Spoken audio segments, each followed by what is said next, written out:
Welcome to the Real Python Podcast. This is episode 172.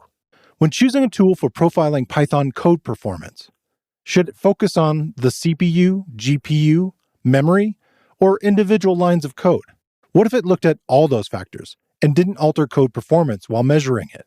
This week on the show, we talk about scaling with Emory Berger, professor of computer science at the University of Massachusetts Amherst. Emory talks about his background in memory management and his collaboration on Horde, a scalable memory manager system used in macOS. We discuss the need for improving code performance on modern computer architecture. He highlights this idea by contrasting the familiar limitations of Moore's law with the lesser-known rule of Dennard scaling. Working with his students in the university lab, they developed Scaling. Scaling is a high-performance CPU, GPU, and memory profiler. It can look at code from the individual function or line-by-line level and compares time spent in Python versus C code. Emory talks about the recent scaling feature of AI-powered optimization proposals and covers a couple of examples. He also shares a collection of additional Python code assistant tools from their lab. All right, let's get started.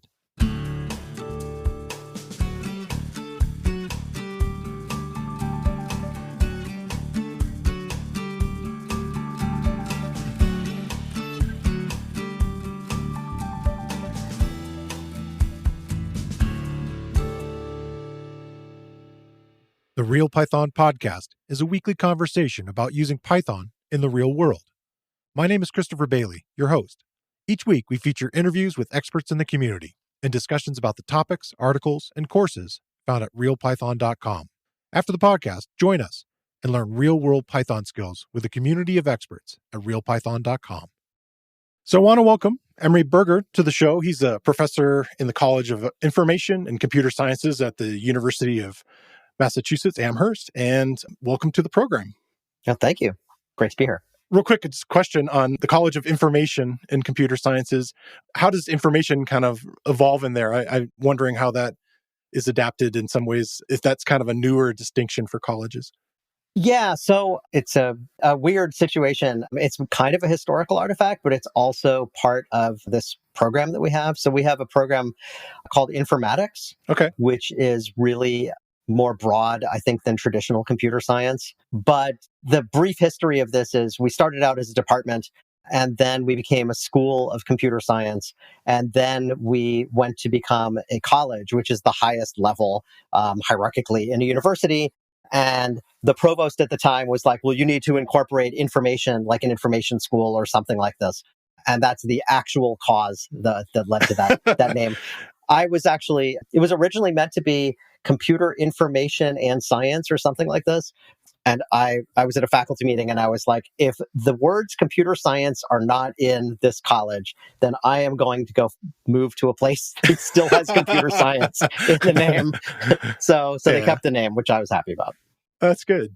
It sounds like you have a lot of background in memory management systems. One of the things that you've listed on your blog is you worked on a system called Horde. Yeah. And I was wondering about this background in memory management systems, and does it help when, we're here to talk about scaling, which is I'll put your words, a state-of-the-art CPU plus GPU and memory profiler for Python. And it has now AI-powered optimizations and suggestions. But does that background in memory management systems, does that help you working on a profiler? Yeah, I certainly think so. So the Horde project that you refer to, something I worked on during my PhD and afterwards, and the algorithms that are in Horde got significant uptake. You can actually find a comment in the macOS implementation of Malloc that cites our Horde paper, which is pretty cool.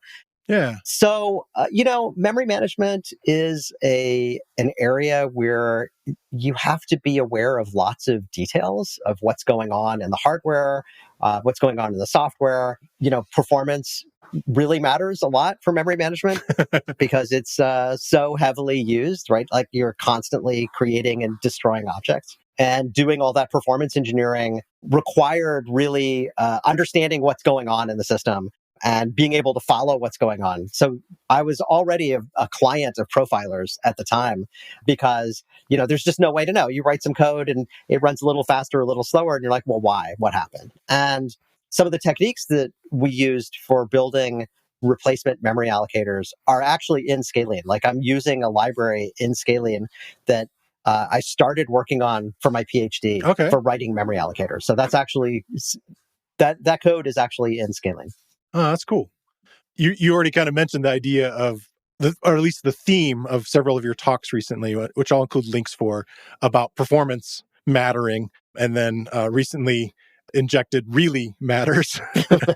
and also another keyword in there is again, which I think is kind of interesting. In these talks, you talk about how the architecture of computers have over time hit walls. And I thought it was interesting that a lot of people have a confusion about sort of Moore's law versus, you mentioned Dennard scaling. And maybe you could discuss that real quick, just like what's the difference going on there and why people might maybe confuse one with the other. Yeah. So that's, this Moore's law, Dennard scaling thing. Everybody's heard of Moore's law. Yeah. Very few people have heard of Dennard scaling. But Dennard scaling is really what made our computers faster for all of these years, not Moore's law per se.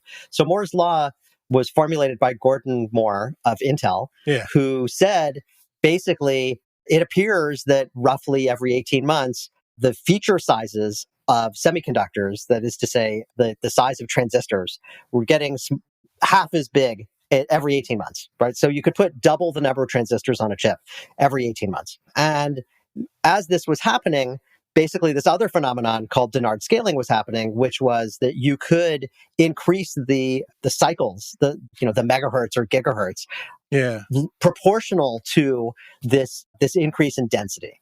And basically the intuition was, if these things are denser, this means that let's just suffice it to say that the shorter the wires are, if you will, wires, the little etched tiny things on these chips, the faster that the communication can happen, because speed of light, right? It's actually traveling this distance.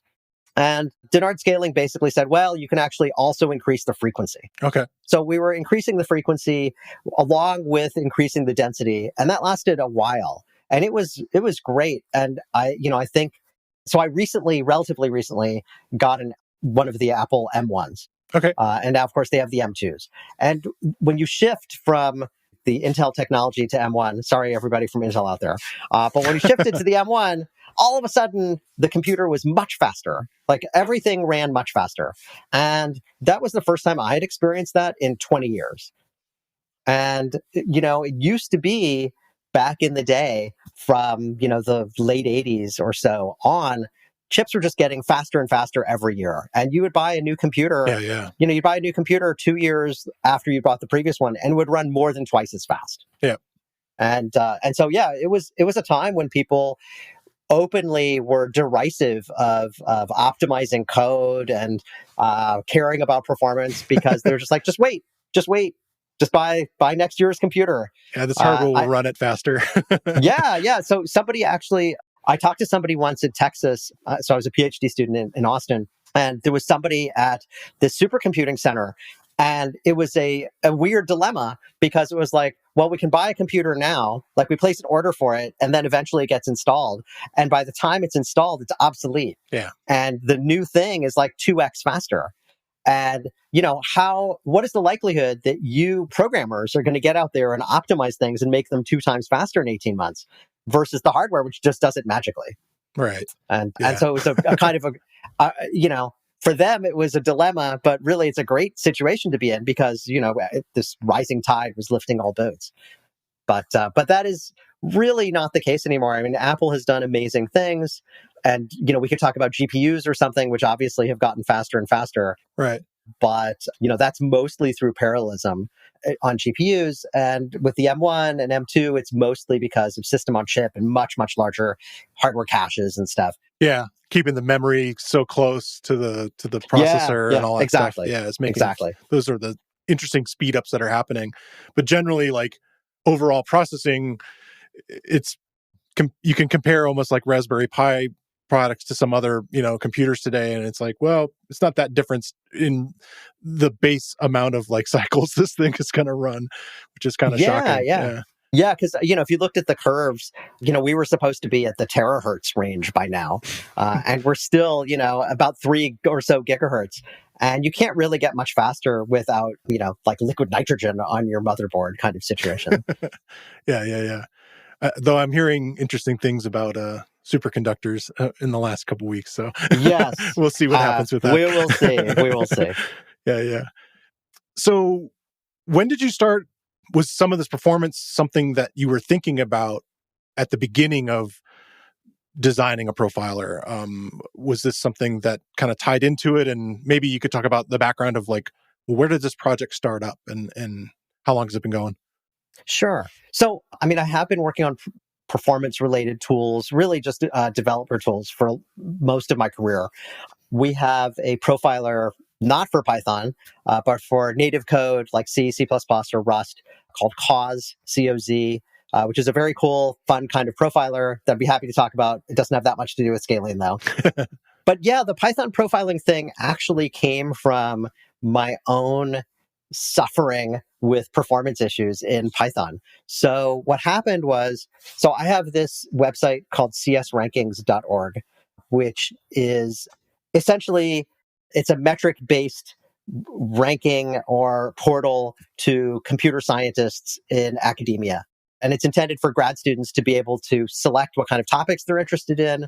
And then it shows them which faculty at which institutions are working on those topics. And then they can drill down and click on their home pages and do all this stuff. So to make that scale, I made it a static website, and it's hosted on GitHub pages. And this means that there's some processing that has to happen of this database that I don't want to run server side. Okay. So I basically just run it on my own computer, and it rebuilds this database and generates a bunch of CSVs that are easily loaded by the JavaScript that's in CS Rankings. But that process was taking ages. It was taking just a crazy amount of time. How often was it running? I would just run it periodically because it was so painful. It'd be like, well, don't use your computer for 20 minutes. Okay. And it's a Python script. And, the Python script was getting bigger and bigger. And the first thing that I did was I said, well, let me just run it with cProfile. And then cProfile was really totally useless because it just listed function level information. And I had one big function that was doing most of the work, and it was like it was pointing like at saying, main. Yeah, it's main. Oh, you're spending all your time in main, buddy. Yeah, it was really disappointing. And then I went and looked for line profilers, and those weren't very good. And then I was like, oh, but it consumes a ton of memory. Let me run Memory Profiler. All those CSVs, right? Yeah, but it's processing this gigantic XML file. Okay. Really gigantic. Like I had to write a separate Java thing to parse the XML and essentially downsample it to reduce it in size because it was so freaking huge. Wow. So, anyway, it's kind of a mess. But be that as it may, I was like, wow, there's like no good profilers out here. I was really surprised by this. Memory Profiler in particular, it slows down your program by 100x, 1000x. And so, take 20 minutes and multiply it by 1,000. Yeah. Like, I don't have time for that. So then I was like, wow, I guess we should be looking at this. And I was surprised to see how kind of traditional the existing profilers were. They didn't look very different from the profilers that were created for C in the 80s and early 90s. It was basically gprof. Okay. And I was like, well, this is how are we here? Like, C is not Python. Right. And Python's doing all this very different stuff, especially with data today, these large chunks. So there's like lots of unique ways to look at it. Oh, and also, we've talked offline before we started, just that everything is in the data science world or anywhere people are looking for speed, it all is loading into C libraries and other things like that. Right, absolutely. So what's looking at that? So yeah. So, it would just tell you, hey, you're spending a lot of time somewhere. And you're like, well, okay, but is that time I have to spend, or is there some alternative? And so one of the first things I wanted to know was what's the breakdown here? Like, what are the things I can do? Like, one of the things that really, I think this is a problem that we talked about this offline before as well with profilers, is that, a lot of these profilers have a bunch of information, but like a lot of this information is not useful to me. Like, this is not a thing profilers do, but imagine if a profiler said, hey, you've got a lot of if statements that you're executing. Right. Great. I'll definitely take out if statements. Right. It's not super helpful. Right. So, what I really wanted was a profiler that would tell me where The problems were give me really good advice on how to fix them and make the thing run faster or consume less memory. So that kind of helped you develop a set of targets that you were going to sort of attack and say, what are the realms that we could look into? And obviously, you just said, if it's just going to look at functions, that's probably not going to solve it for me. So where did you end up dividing it up then? Yeah. So the very first thing was, all right, I want to do a statistical profiler that was just periodically sample where we were. I tried to implement one using the built-in facilities for using profilers, but I just found, which is what Cprofile does, and I just found it distorted the execution time a lot. And I just didn't trust the results. And I measured some of the times and I was like, this is just off. So I went to use a statistical profiler. And the idea of a statistical profiler is very, very simple. You basically, periodically, you set a timer goes off, you wake up and you say, oh, what code am I running right now? And you just do this over and over and over again. Okay. And the ones that you see all the time, that's obviously where you're spending all your time. So it's kind of like a track meet, and somebody's actually looking at lap times and trying to figure out performance, as the thing's going, not just the overall end. Yeah. I mean, you can imagine, it's a great analogy. I love this analogy. I'm going to have to steal it. Sure. Yeah. So, you can imagine if you had every person on, who's at a track meet had to actually carry something like some big timing device, right, like a giant Flava Flav clock on their chest. Nice. Right. And they're running, and then, this is keeping track of their instantaneous time all the time. Okay, this step took this long, this step took this long. It's obviously slowing them down, right? It's distorting the actual, their actual race is no longer the way they would have run if they weren't carrying this giant thing. But instead, if you just take a photograph periodically, right, of where they are, who's ahead, right, you get a really good picture. If you have enough photographs, you get a very good picture with really no overhead. Right, without distorting the underlying results. Yeah. Okay. So the other thing I really wanted to do right up front was to also trace memory. So this is part of the memory allocation background. I was like, well, I don't want it to take 1,000 times longer. That's crazy. And second, if you just tell me my code consumed a bunch of memory, that's like a dimension.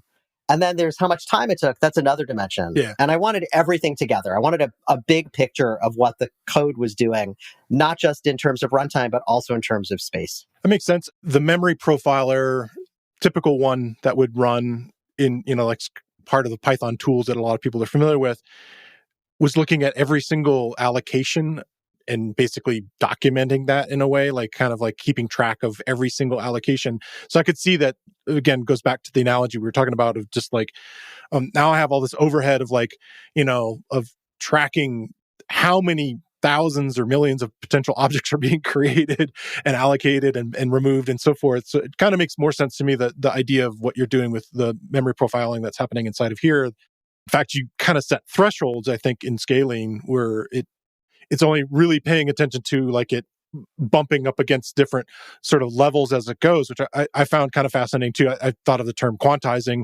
as, because I'm into music and timing of sequences of stuff. And I think of the same kind of thing. It's okay, I'm just seeing, which makes sense, from a sampling perspective, it's enough information to really see where the problems are, right? Again, it could be, there's a photograph where they're stumbling as they're running along. I can kind of start to see where the problems are.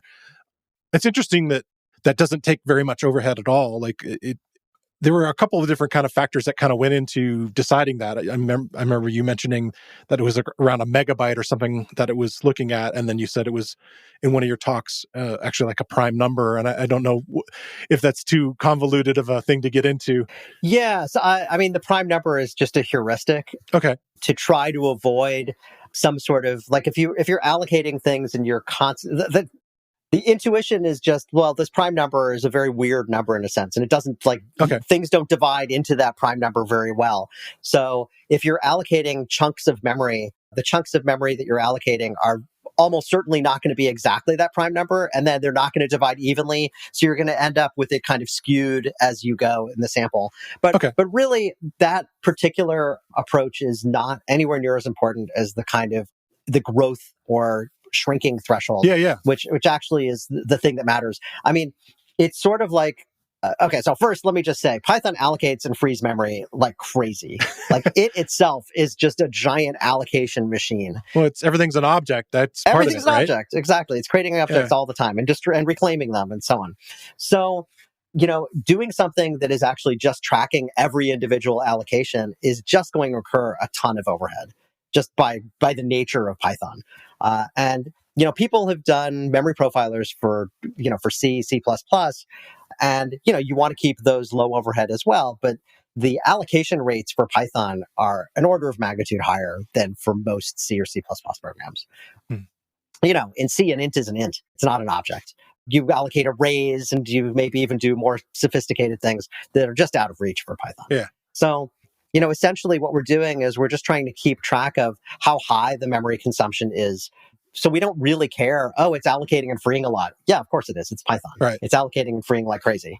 But if it's sticking within kind of a narrow bound of less than a megabyte, then we don't care. But if it's growing, every sort of one, you can think of it as a mile marker, right? Every mile we'll say, you went up 1, 2, 3, 4, and so on. And so that's really the insight. The insight is, it would be expensive if we kept track of it all the time. So we just don't. Yeah. The only thing we do is we keep track of how high we have gone or how low we've gone since the last time. Yeah, you call them the kind of high water marks and indicating them as you went. And then I thought it was fascinating because the graphs that the program outputs, scaling outputs, are actually pretty interesting. There's an HTML output that you can move your mouse along and kind of see the behavior. And so if you have a lot of data moving and this sort of memory allocation happening, this huge amount of chunks, and it becomes, like you said, like a sawtooth pattern where it's like large jump up and then all of it drops back down. That's definitely a performance hit, especially, Sure. When you think about just the speed of memory versus something that's already in the processor and already working. So where does somebody look if they see that kind of error? Where do they go and look in their program? Yeah, so in the visualization, that particular one that you're talking about is kind of memory use over time, right? So it's like, it's going up, it's going down, it's going up, it's going down. And, if you see something that is weirdly producing a bunch of kind of whipsawing, right? That's going up and down, up and down, up and down by a large amount, that's a little troubling. It seems unlikely that you intended to do that. Right. And so one of the cases that we've seen where people do this, there's sort of two things that are pretty big culprits for this kind of behavior. One is when you make a move accidentally between native representations like a NumPy array and Python array. Okay. And you can accidentally do this by using Python indexes or comprehension or something like this. And then it'll be like, I need to turn this into a Python data structure. So it's to allocate a ton of memory, and it does whatever Python thing, and then it throws that thing away. Right. The other thing that happened that we found was just a totally random NumPy thing, which is just getting into the weeds for a second about NumPy. NumPy has this thing everybody uses, which is np.array. And np.array takes a Python array or matrix and converts it into a NumPy one. So NumPy can operate on it. And somebody sent us a piece of code as a bug report, actually. They're like, it's producing this behavior, and it shouldn't be. And it turned out that what they were doing was they were calling np.array on an already NumPy array. Okay. So it turns out that when you do this, NumPy actually helpfully makes a copy of the array. All right, let me make you another one. Yes, hey, you like arrays. I hear you like arrays. Here's some more arrays. Yeah. Yeah. And so it seems totally innocuous. You would think it wouldn't do that, but that's actually the default behavior. And it's just one of those weird pitfalls that I had no idea about until we saw this problem. Yeah, that's cool to kind of find these. One of the things that Scalene's doing that is interesting is the line by line analysis. Was that helpful in that circumstance? Oh, yeah. Yeah. I mean, it was specifically saying, here's the line where this is happening. Okay. I mean, one of the big differences between C and Python, and there are many, but one of the big ones from a profiling perspective is that in Python, just a lot happens on a line. Yeah. Right. You can have a line that's doing a ton of stuff, right? You can be like, one line of code, it opens up a web page and it downloads some content and does a transform on it. Totally normal in Python. Right. You would never see this in C. Okay. Right? This is just not, C would be like there'd be a load command and there'd be something else and something else. It's always much more granular in C. And so having line level profiling in in C can be useful, but it's really when you're chasing cycles. You're like, oh, I need to, get this inner loop down to like 20 cycles or something because everything is so fine grained. But in Python, it's usually just doing tons of work. Yeah. It's kind of fascinating, like how many things are called, especially if you're calling libraries and methods from them. It's like you're not even sure like what overhead is happening inside of that. Yeah. Yeah, which is great. I mean, this is one of the great things about Python, right? It's so convenient to do these things. But there's an old saying about Lisp and Fortran, which is that basically something to the effect of Fortran programmers know the cost of everything and the value of nothing, and Lisp programmers know the value of everything and the cost of nothing. And so Python is kind of similar in that you have access to all of these things. You can just have one line of code. That one line of code could be responsible for doing tons and tons of work. And you just don't know a priori how much time it's going to take or how much memory it's going to consume. Yeah, you don't know what the expense is. Exactly. That's pretty wild. This week, I want to shine a spotlight on another Real Python video course. As you started on your Python journey, you probably encountered a common chunk of Python code and wondered about it, or maybe you even included it in your code and wondered if you were using it correctly. Well, this course answers the question right in its title. What does if dunder name equals dunder main mean in Python? Based on a Real Python tutorial by previous guest and Real Python core team member Martin Broyce, this video course is presented by Ariana D., and she takes you through not only what does the dunder name equals dunder main idiom mean, but also how it works, and when you should use it, and maybe when it's not the best fit. Whether you run code as a script or you're importing as a module, this course will answer your questions on the topic. Real Python video courses are broken into easily consumable sections, and where needed, include code examples for the techniques shown. All lessons have a transcript, including closed captions. Check out the video course. You can find a link in the show notes, or you can find it using the search tool on realpython.com. One of the things that you were doing along in this process, I'm not sure where this came in. I just, again, having watched your presentations that you did at PyCon later, that you showed a chart of other profilers, which I thought was interesting. And I was like, well, how did you measure the accuracy of all these different profilers? How did you get those wildly different results in that? Some of it you've sort of explained, like the ones that are doing that memory allocation type of thing are definitely weighing down the program a lot because it's sort of sitting on top of it. But were there other things that you were finding as you were, and how did you do this measuring of accuracy? Yeah. So, we were just curious. We're like, well, we assert that statistical profiling is better. Okay. I think you can kind of reason it out that it makes sense, like the way I described it. But we're like, well, how much of a difference does it make in practice? So we wrote a pretty straightforward benchmark. The problem with profiling and measuring accuracy of profiling is that normally to find out where a program is spending all of its time, you use a profiler, right? Right. So then you have to be like, well, this is the golden one true profiler somehow, and everything else is different. And that's not very satisfying because, if yours is the one that you've just decided is the golden one, well, all the others are different and you're the winner, hooray for you.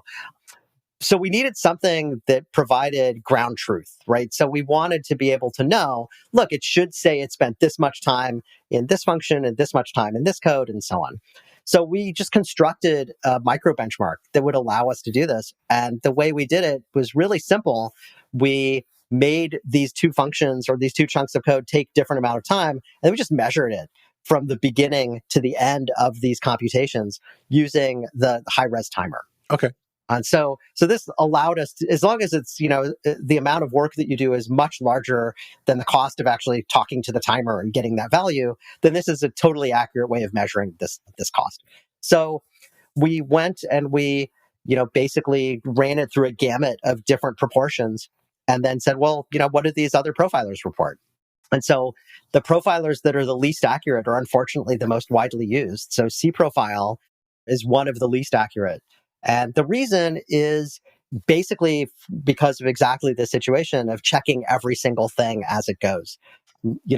it uses the built-in facility that Python has called setProfile.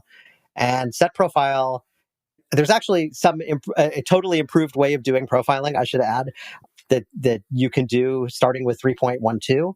But even so, doing it with this kind of trace-based approach where you're actually collecting the information as it goes, it just unavoidably distorts things. Okay. And you really want to do it in this much less intrusive way of doing statistics where you just take these snapshots. That makes sense. Yeah. Like it seems that there are these kind of trade-offs of like running additional code as opposed to sort of just doing measurements that are going to cause that. One of the things I wondered about though is like in a similar way, how can you look at something like memory leak detection? Is that something you can still do through a form of just sort of monitoring and looking at what's happening as opposed to, trying to pay attention to everything? So how did you come up with your ways of determining memory leak detection? Yeah, so the memory leak detector is yet another sort of let's try to do this with sampling. Okay. So the idea behind the memory leak detector is, again, monitoring every individual thing is very costly. Another thing that memory leak detectors do is they save all of the state of the heap. Like you take a big snapshot and you compare the snapshots. This is problematic actually in Python because there's Python-based leaks, there's native code leaks, there's Python plus native code leaks. There's just a lot going on. And so it's groveling through these heaps is not really a great way to spend your day, let's just say.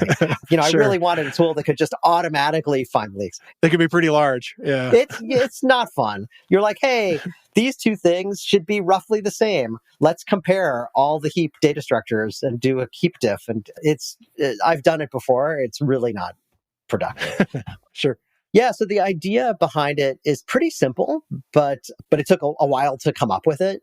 The idea is that what we do every now and then is we just say, hey, you allocated an object. I'm going to keep an eye on that object. And let's see if I later free that object. Okay. Right? And so I just have some period of time and I'm just like, oh, I grabbed one. Like it's like a stream of objects going by and I just grab one. So I grab that one object and then sometime later, I look to see, I actually have to check every time I call free, but basically it goes, oh, I'm going to reclaim an object. And I just check, is it one of the ones I sampled? Okay. All right. If it is, then I say, oh, good, it was reclaimed. It's not a leak, probably. All right. And so I'm kind of accumulating evidence about all of these allocations, right? So I allocated this object from line 12. And whenever I allocate an object, I eventually see the reclamation of that. If that happens enough, I'm pretty much going to assume that's not a leak. Okay. But by contrast, if I say I sample an object from line 12, and some time goes by, and I'm like, well, time to sample another object. That one was never reclaimed while I was watching it. Could be a leak. So I don't know if it's a leak. It could get freed right after I do that. Right, the next time I take a sample, it could be like, oh yeah, now I freed it. Right, so it could be a false positive, but we expect this to be kind of a random process. So we just say, oh, maybe it's a leak. And then if we keep seeing maybe it's a leak, we build up confidence that, oh, it really probably is a leak. It's like an interesting QA system where it's just sort of like, again, doing the sampling and kind of measuring. And it's like, well, typically things happen around here and this is being atypical. And so that starts, start building up the evidence. Yeah. To say, all right, this needs to be investigated. Right. And, one of the things that you might want to do is to make the way that you take these samples proportional to the size of the objects. Because if you have a little tiny object and it's leaking very, very slowly, we kind of don't care. Okay. Right. But if you have a big object, then, that thing doesn't take much to leak before it becomes a very serious leak. So we measure this, we call it leak volume. And whenever we come up with something that looks like a leak, we report to the programmer, hey, the leak volume was this. And if you see it's like, 4 bytes a year, you're like, okay, I don't care about that. Right. But if it's, 3 megabytes a second, you might be concerned. We're headed for trouble. Our raft is leaking. Right. Yes. So I thought we could kind of dig into a little bit of somewhat use cases, but also like we mentioned some of the different ways this tool's working. But I always kind of wonder about where in place does somebody look at hey, I should start doing this. We mentioned performance, and a lot of the things that come up are definitely this use of Python for data science, these large amounts of memory being used, these collections of other libraries that we mentioned that you might want to have, again, evidence of like, hey, what's happening? Why is this maybe performing poorly? But when does somebody look at, like, if you're going to generally say, hey, when should you look at using a profiler? What is your typical use cases, and when do you introduce it? Yeah. So, I mean, I think it does vary, but often it's just like, oh, this code is annoyingly slow. Okay. Right. So, I'm in Jupyter and I'm doing something interactive and I run something and I'm sitting around waiting for a result. Yeah. Right. So once performance becomes a pain point, that's usually the right time to grab for a profiler. I mean, the thing you definitely don't want to do is to go on your gut instinct and say, oh, I know why it's slow, because you probably don't. Right. But you know what does know? A profiler knows. A profiler knows, right, what's slow, what's consuming memory, which often has the same knock-on impact of slowing things down. One of the things I haven't mentioned about Scalene, which is really distinguishing, is that it doesn't just say, oh, this code took this much time. It actually breaks it down and says, it took this much time running native code, like libraries. Yeah. It took this much time in Python. It took this much time in the system, like executing I/O. So it gives you this information. There are things like if it's like, oh, it's running native code, it's not consuming I/O. Like I'm already doing the right thing there. Right. Even though it's spending some amount of time, that is not really a candidate for optimization. Yeah. But if you see something that's spending all of its time in Python or all of its time waiting on I/O, you might think, well, if it's in Python, I need to rewrite it to use libraries. If it's waiting for I/O, you might want to start using async await to try to hide that latency, things like that. Okay. So that's one case, just like, oh, it's slow, this hurts me. But the other case is like, if you're running stuff on the cloud, for example, the amount of memory you consume dictates what kind of a computer that you're going to actually end up renting. Sure. Okay. And more memory is more money. Right. Right. So more slow, more RAM means more money. Okay.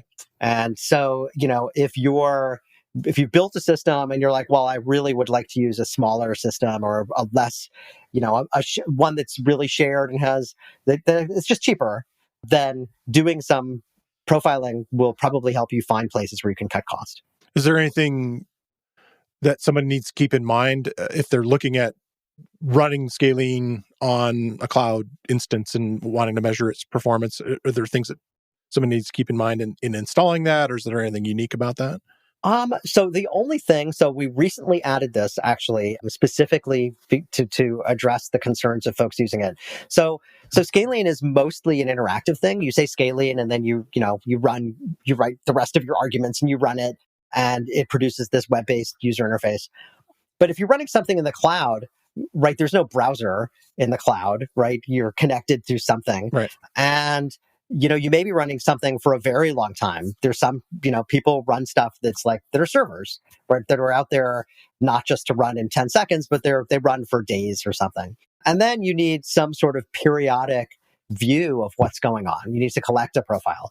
So we have a way of telling the thing to emit periodic profiles, and you can also specifically say, hey, send this Python process a dash off message, which means turn off profiling. Okay. So you can turn it on and you can turn it off. And whenever you turn it off, it now actually saves the profile. So you can just always get a fresh profile just by doing dash off and dash on. Okay. So it's like a toggle to, have it output the performance, and would it then give you the HTML file to... Yeah, you can have it write, normally it produces an HTML file, but it also can produce a JSON file to make it easy to consume. And it also produces one that's not interesting in this use case, a kind of text-based thing using the rich library. Oh, okay, cool.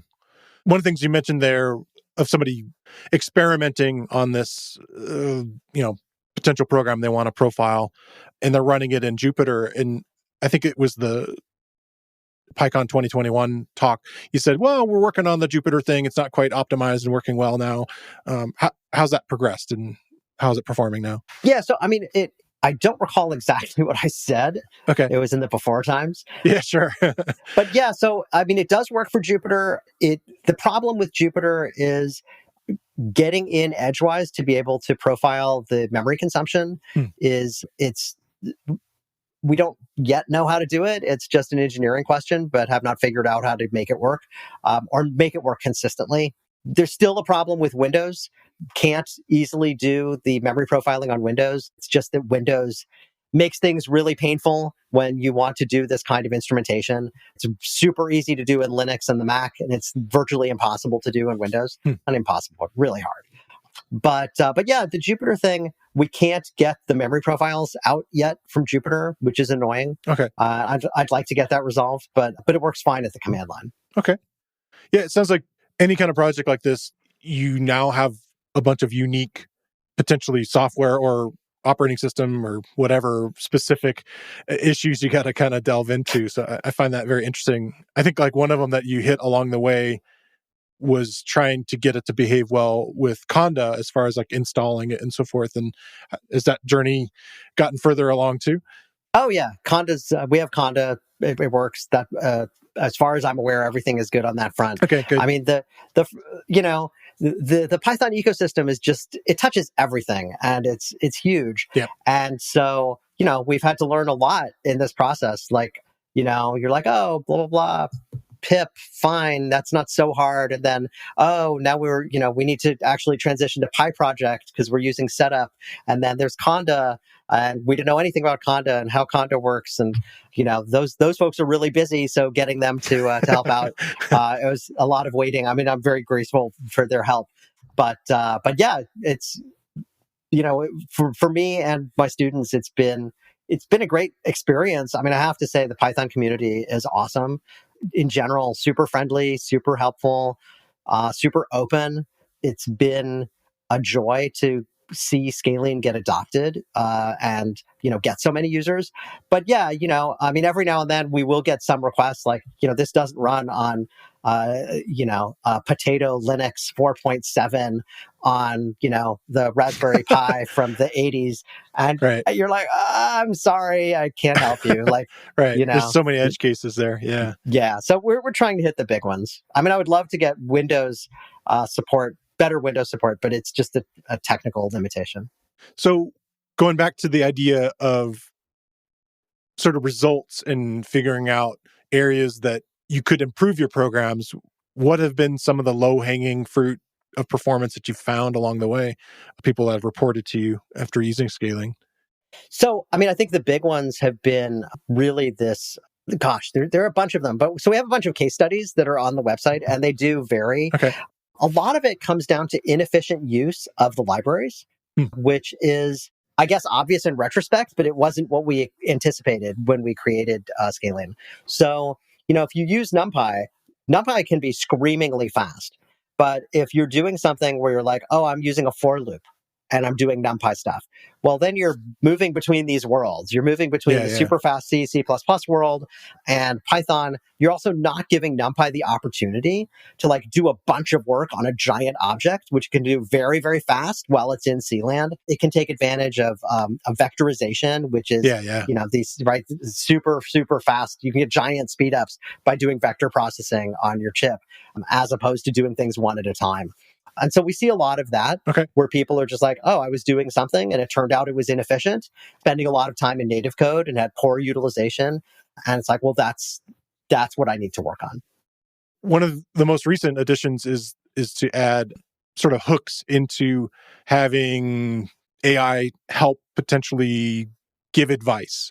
How's that process gone for you? And what are the types of advice it can give to a potential person who's looking at poor performance from their program? Yeah, so it's been super exciting. I mean, I cannot stress enough how revolutionary this technology is, by which I mean these large language models like GPT 3.5 and 4. So we've incorporated this into the user interface. There is some work that is not yet incorporated into the user interface that one of my PhD students, Sam Stern, is working on, which will push this even further. Okay. But the user interface already allows you to basically select either a region of code or line of code and say, hey, make this faster. Give me a suggestion to optimize this code.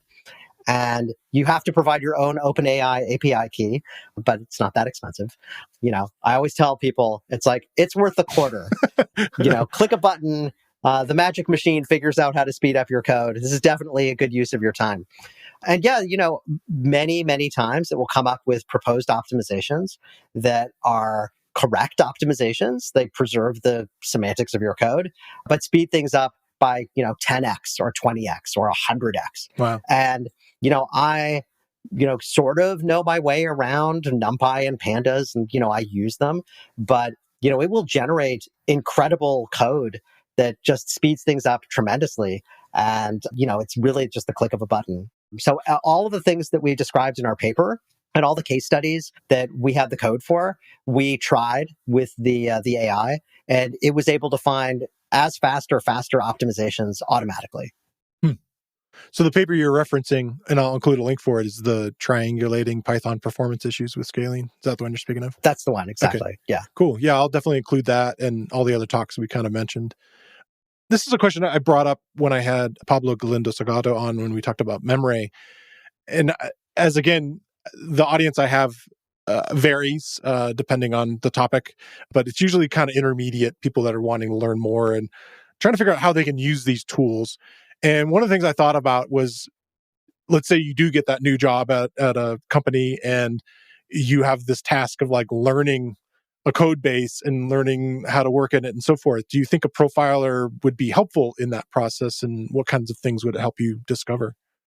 Yeah, that's an interesting question. I mean, profilers are a kind of program understanding tool, but they're not for understanding, what the code does functionally. It's really about understanding what it does in terms of its performance, right? Yeah. Where let's say it gives you a resource-oriented view of your code, like where it's using the CPU and where it's using the memory and so on. It's not obvious that this is always helpful to understanding a code base, but, if you have code and spending a lot of time in some chunk of code, certainly that code matters, right? This is the key code that's doing all the work. Yeah. And so I would think that it would be helpful for understanding those things, even if it turns out that, well, that work, this is as optimized as we can possibly make it. I can't speed it up. Fine. But if your goal is just to understand, well, here's this program, where is it actually doing work? That seems like it would be useful. You probably don't care that much about what it's doing at startup or at the end of execution. You probably don't care that much about, rare cases, at least if you're just starting to grapple with a code base. So it's an interesting perspective. I really that was not our target for this system. But it's interesting to think about. It's provocative. Yeah. I was thinking about the technical paper that you wrote. There's and we kind of mentioned this at the beginning of it, there's like a subset of conferences that are more specific to computer science conferences. Mm-hmm. And the technical paper describing this won the Best Paper Award at OSDI, which I'm not familiar with. What's your experience of these computer science conferences and the types of topics that they get into versus, like, say, people that be more familiar with like PyCon or other Python specific conferences? Yeah, so OSDI is one of the two big quote unquote systems conferences in academic computing. So, if you're a computer scientist and you have new results that you want to publish and, you think they're important, you try to get them published in these top most selective venues. So, you've probably heard of like Nature magazine or Science magazine or, Sure. New England Journal of Medicine. This is a similar sort of thing. Like, Okay. These are highly prestigious, highly selective venues for publishing research. So, the difference between publishing research and giving a talk in an industry conference is that, industry conferences are not really necessarily about something that's new, like a new idea or a technical advance. Like if you have something that just has a better user interface or it's just better in some way, provides some functionality, even if the functionality is well known in the scientific literature, having a useful tool or telling people about the tool or showing them how to use it, and all of these things are valuable, right? So, I'll try to give you an example. I don't know if you've heard of MapReduce. Sure. From back in the day at Google. Yeah, so, the MapReduce paper appeared at OSDI, which is the same conference. Either OSDI or SOSP, there's these two systems conferences. The paper describing TensorFlow appeared at OSDI, right? So there are, these conferences often have papers that are about big systems, often deployed by industry, but that have some deep technical innovation. Okay. And so, so novelty is a requirement for scientific technical conferences. Okay, that makes sense. Yeah. Not so much of like learning something or teaching something per se. It's more like this is a discovery and this is what's unique about it in a lot of ways. Yeah. So, that said, at these conferences, they often will also have tutorials. Okay. We were talking about this earlier because of Chris Lettner. So LVM, I remember there are LVM tutorials. And so It's like, well, you want to use LVM in your research, come and take this tutorial. And so these things will be co-located with the conference, maybe a day or two before. There'll be workshops and other things like this. So these conferences serve different purposes, but the main technical conference is really about the scientific contribution. Yeah. I won't dig into Mojo per se, but I'm thinking about other potential things that have happened in the Python world and data science world that are kind of novel things happening here, like the idea of Apache Arrow as a back end. Is that something that would be suggested by a system like that you have? That would it look at the way that the data is being stored and the data types and suggest that maybe you're have things in an inefficient format? Is that something that could come across as far as advice from looking at profiling the code? It's a good question. I think these large language models, right, are trained on GitHub and on Stack Overflow and on all this stuff, right? And so they get access to all of this code. If you have something that is relatively new or something that just doesn't have many code examples out there, the large language models really don't have much to say because they haven't been trained on it. So I don't recall exactly when PyArrow got integrated with pandas, but it may be too new in terms of training data. But it's definitely something we could check out. We do absolutely see it doing great optimizations with pandas. Some of the things that I should add, this is what's coming, the stuff that my student is working on, it sometimes comes up with optimizations that are wrong. Okay. Right? Like it comes up with optimizations that actually slow things down.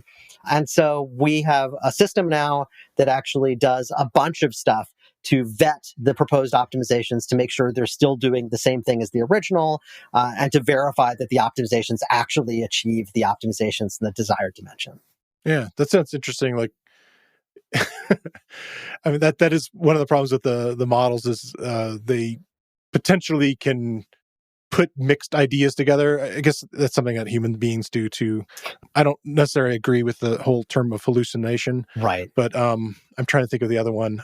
Confabulation, maybe? I was just going to use that word. That's great. Yes. So, I think that this sort of, or dreaming that it does. One of the things that we see sometimes, which is kind of entertaining and also telling, is that it will propose code with APIs that are non-existent.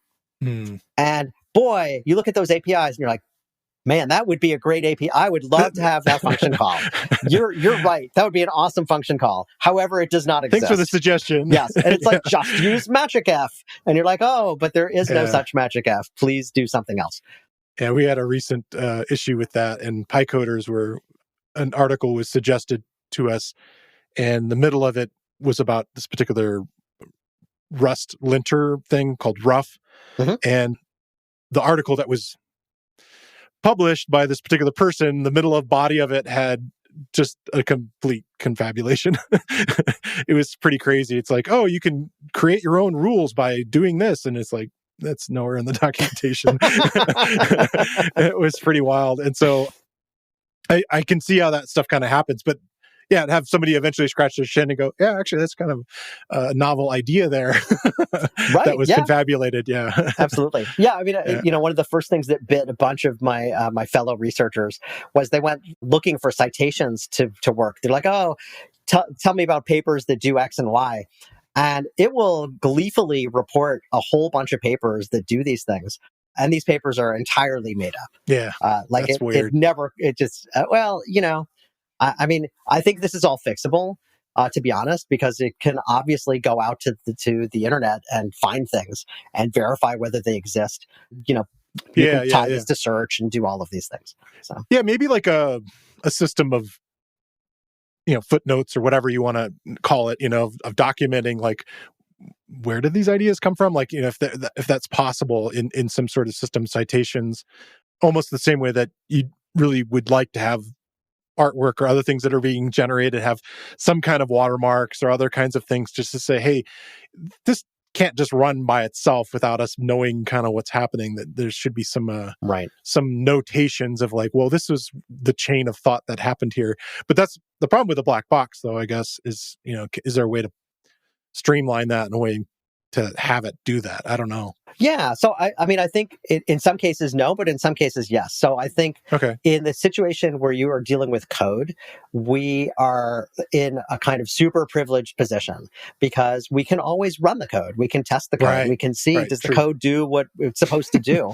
With English, this is a lot harder, right? You're just like, I imagined a blah, blah, blah. And you're like, well, does blah, blah, blah exist? That's a harder problem than just running Python code and comparing the results. Yeah, totally.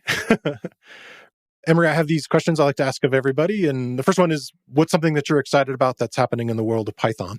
So, good question. So I'm definitely excited about, probably obvious, about large language models and their potential for improving the developer experience.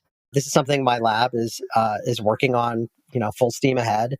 We've put out a number of different projects for Python, as well as some other things that incorporate AI. So we have a thing called ChatDBG, which incorporates large language models into your debugger. So you can take, it actually works for LLDB or GDB, so it works for native code, but it works for PDB as well. And you can you run your code in a debugger and you get an exception or you get a signal or something. You can now type in Y. Oh, cool. And you type in Y and it goes off and it comes up with a root cause analysis and proposes a fix. Nice. And so that's my favorite of them. We also have a thing for automatically commenting your Python code and inferring types that we call Commentator. We have a very provocative one, which I think is mostly just poking at people. I don't want to say trolling, but I guess I've just said it. So we call it Python-S. So Python-S apparently was the name of the Oracle at Delphi, which I did not know. Wow, interesting. Right, exactly. So Python-S, you write a function with a Python-S decorator, and you just give it a spec, and you give it tests. So an English language spec or a natural language, doesn't have to be English. And then you give it an empty body, and then it generates the function for you. Are you putting that like in docstring style, or how are you doing exactly. it? Okay. Yep, docstring style. And then we have, this is not in the repo yet, but we also have these things called property-based tests. So if you know about Hypothesis, Hypothesis is this testing tool that does fuzzing to try to find bugs in some properties about your code. Like if you have a sort function, one of the properties would be everything is in sorted order. Right. So that's an obvious. Yeah. Give it everything like that. Yeah. Okay, and so you give it that kind of a spec, and then it'll generate a bunch of inputs and test them. And so we can do basically all of the coding without the coding. So you write a spec, you write the test, you write some properties, and then it goes off and generates code that is correct with respect to those specs and the test. That's fun. You guys have been busy. Yes. But it's exciting times. Yeah. So what's something you want to learn next? This doesn't have to be about programming, could be about anything. I've had a couple of people talk about cooking recently. What's something that you're interested in learning? So, I mean, I have to say I constantly feel like I'm learning new things. Sure. Yeah. With just the nature of the job of being a researcher. Always learning more about machine learning. Okay. But let's talk about something else. I have this long-standing desire to learn Hungarian. Okay. That probably is never going to happen. I've learned to speak a few Romance languages. I lived in Spain for some stretches, and grew up in Florida, so I came by it reasonably naturally. And French, and I love Italian food. I've studied a little Italian. Wouldn't mind learning more Italian. But my dad was Hungarian. I have Hungarian family, but the language is just brutally difficult. It's pretty rough. It's rough. Yeah. I mentioned to you earlier that I had moved to Hawaii for a while, and when I was moving there and looking at potentially job positions, I said, all right, I'm going to learn Japanese. And that one was a challenge.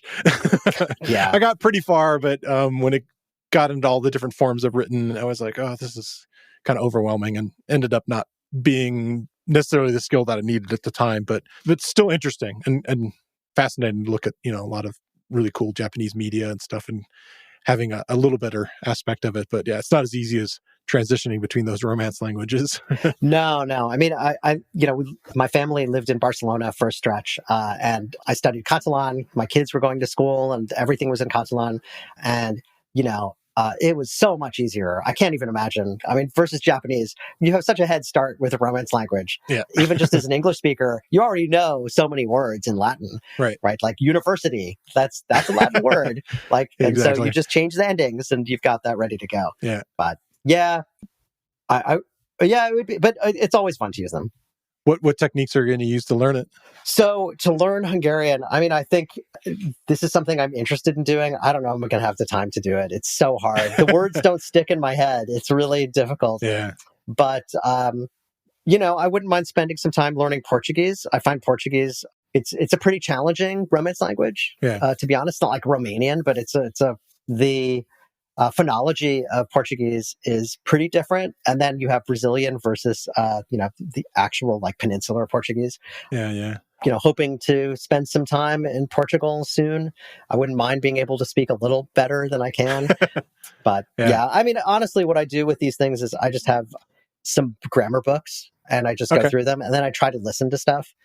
It's actually fairly easy to read stuff written in other Romance languages, but it's, what kills you, especially like French. Like if you you can see a word in French and then hear the word in French, and it's the pronunciations are crazy. It's completely off. There's no relationship whatsoever.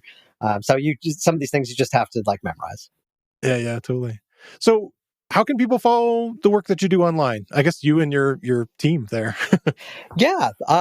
So we have a bunch of projects on GitHub. So the name of our group is Plasma-UMass. Okay. So you can just go to github.com/plasma-UMass, and that lists a bunch of our repositories.